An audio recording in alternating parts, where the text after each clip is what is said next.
ನಮಸ್ಕಾರ ಫ್ರೆಂಡ್ಸ್, ನಾನಿವತ್ತು ಕಾಡಿನ ಮಧ್ಯದಲ್ಲಿ ಅಡಗಿರುವಂತಹ ಈ ಅದ್ಭುತ ತೀರ್ಥಕೊಳಕ್ಕೆ ಭೇಟಿ ನೀಡ್ತಿದ್ದೇನೆ. ಈ ಅದ್ಭುತ ತೀರ್ಥಕೊಳವು ಭಗವಂತ ಪರಶುರಾಮರ ಆಯುಧದಿಂದ ಸೃಷ್ಟಿಯಾಗಿದೆ.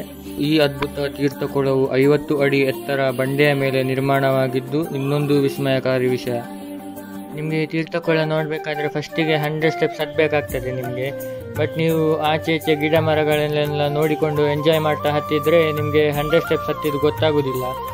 ನೀವು 100 ಸ್ಟೆಪ್ಸ್ ಹತ್ತಿ ಮುಗಿಸಿದ ತಕ್ಷಣವೇ ನಿಮ್ಮ ಕಣ್ಣ ಮುಂದೆ ಕಾಣ್ತದೆ ಭಗವಂತ ಪರಶುರಾಮನಿಂದ ಸೃಷ್ಟಿಸಲ್ಪಟ್ಟ ಈ ಅದ್ಭುತ ತೀರ್ಥಕೊಳ ಧನುಷ್ ತೀರ್ಥ.